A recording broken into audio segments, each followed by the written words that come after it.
Throughout cinema history, narration has been one of the most powerful tools a filmmaker can use. From Scorsese to Fincher and everything in between, voiceover has shaped some of the greatest films ever made.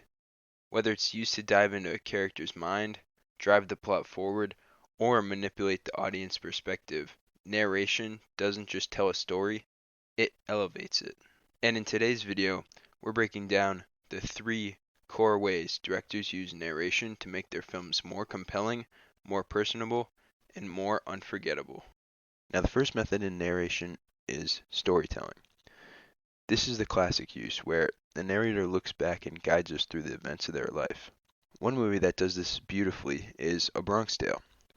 And if you're not familiar, it's about a young boy named Colangelo growing up in the Bronx who's torn between two father figures. One who is his actual father, Lorenzo, who's a working class dad, and the other, Sonny, a local mob boss. And as he grows up, he's caught in the middle of these two father-like figures that are trying to teach him valuable life lessons, yet at the same time are pressuring him into choosing to be loved or choosing to be feared. And what makes the narration so powerful in this movie is how it turns the film into a personal memory. It's not just Colangelo showing us what happens, he's telling us what it meant to him personally. And his voiceover gives the story a clear emotional lens where we can understand his thoughts, his regrets, and his lessons as he went throughout his youthful life. And without this narration, we just see a series of events taking place, but with it, we get an emotional story every step of the way that provides Colangelo's main thoughts throughout the movie and foreshadows his main intentions in the ending, leading us to see in the end of the movie that this wasn't just a story he was telling, it was a life lesson, and he was trying to provide us with everything he gained from growing up in the Bronx. Another movie that uses this strategy of storytelling is Scorsese's Goodfellas. And in this movie, the story is told by Ray Liotta, who plays Henry Hill, a kid from Brooklyn who rises through the ranks of the Italian mob. Yet Goodfellas' narration is very interesting because although it is similar to A Bronx Tale, it also is very different, as throughout the movie, Henry is not just reliving and taking us through what happened in his life, but he's introducing us to this crime-filled lifestyle and what it's like to be involved in a mob. But Henry is not doing it in the common story-like telling way. As we see in the end of the movie, the whole time he's been confessing his criminal actions and what this mob lifestyle has done to his life, and is ultimately, like Colangelo, showing us the dangers of a criminal-like lifestyle and teaching us the lessons he learned through his experience in the mob. Yet the narration in Goodfellas also pulls us into this lifestyle so heavily and tries to show how tempting this criminal lifestyle can be and provide evidence of how easy it is to get sucked into a lifestyle like this. The next crucial detail that happens in many forms of narration is getting into the character's head. Now, we see this in many movies, but two movies in this category stand out the most: American Psycho and Fight Club. In American Psycho, both in the movie and the novel, we see how Patrick Bateman's narration constantly reveals his character, his inner thoughts, and the things that haunt him. And through this inner monologue, the audience gets a clear sense of his personality, his obsessions, his anxieties, and the fragile image he desperately tries to maintain. And this voiceover not only builds character, but creates a sharp contrast with the horrifying things he does on screen. As we go throughout the movie, we see how Bateman's thoughts are the only thing tethering him to any sense of normalcy.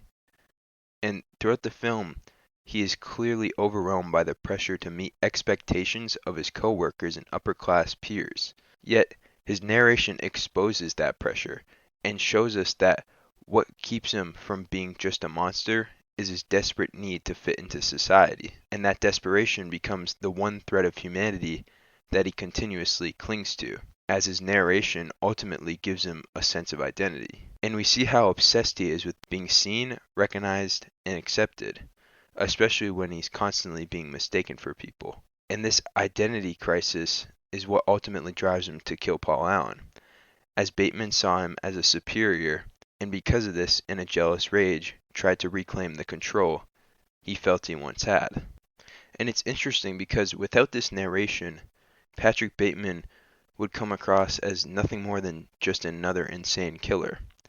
But because we've been placed inside his mind, and we see the pressure of why he kills, and continuously hear his insecurities throughout the movie, we begin to understand not only the complex character of Bateman, but ultimately understand why he kills people.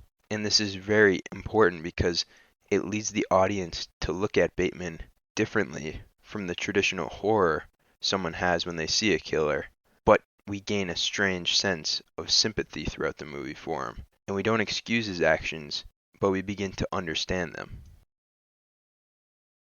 Similarly, Fight Club also uses this strategy with someone who is literally named the narrator. And ever since the start of the movie, through the narrator's, or Jack's, narration, he constantly wishes for something to save him from the life that he lives that has stripped him of his identity. Yet he doesn't know what that thing that will save him is, but he knows he desires it, which makes the audience early on get a strong desire for it as well. And because we're placed in Jack's mind, we go on the same journey he does, trying to figure out and explore everything wrong with his life. As the story then unfolds, the narration becomes a journey through the chaos of Jack's own mind. And through the narrator's voice, we follow his descent into confusion, insomnia, addiction, and ultimately the creation of Tyler Durden. And it's interesting because the brilliance of the narration here lies in how convincing Jack makes it. Because the story is told from the narrator's perspective, and description of the story and visual cue that we're given of Tyler, we are put in the same mindset and we believe Tyler is real as well. And because the narration makes the audience buy into this illusion so much, when the actual truth is revealed that Tyler isn't real, the audience, like Jack, only becomes more confused. And this is interesting because throughout the narration, as we've been in Jack's mind, we seem to have seen and experienced everything he has.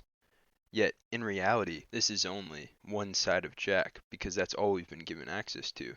And when the realization finally occurs, we are just as shocked as Jack is because we've been so unconscious to the idea that what if Tyler was Jack?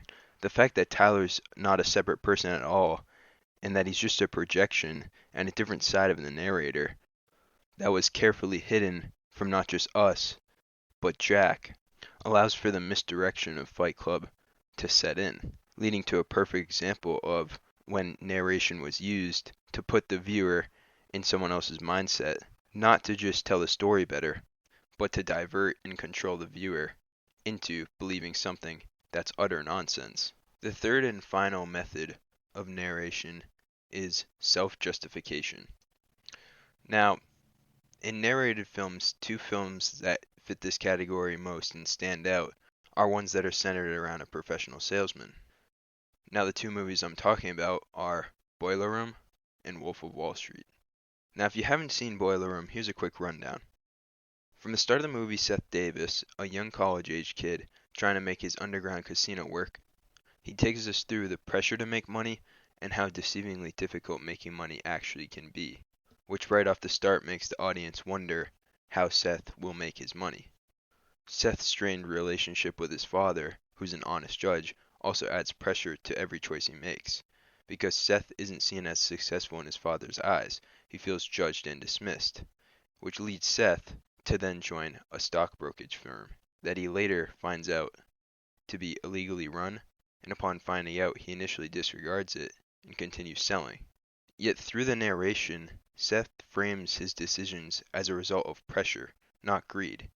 He casts himself as the victim of expectations of his father, when in truth, his choices are hurting both his clients and his own family. And by the end, he seems to escape clean, helping a client get their money back and shutting down the firm with the FBI. But in reality, his narration is only masking the truth that he's learned almost nothing, and the voice that once sold stocks is now selling you the story that Seth is the hero, when in reality, he actually is just as bad as everyone else in the movie.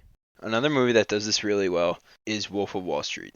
And Wolf of Wall Street's narration is arguably one of the most interesting, as from the start of the movie to the end, Jordan Belfort, played by Leonardo DiCaprio, is not ashamed of his actions, and unlike most narration movies, is not reflecting on his past and regretting it, but embracing it. And it's interesting because throughout the movie, Jordan actually takes pride in his greed for money, as well as all the negative things he does.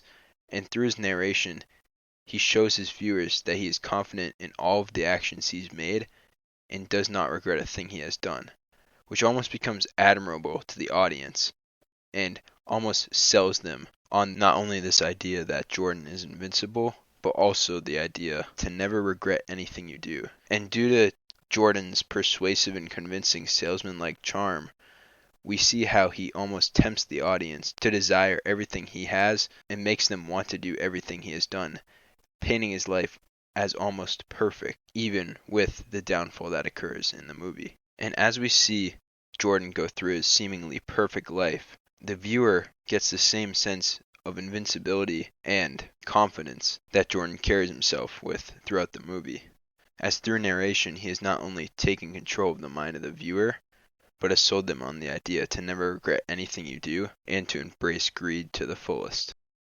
Alright guys, that's going to wrap up the video today. If you enjoyed it, please like and subscribe and share the video to help support the channel.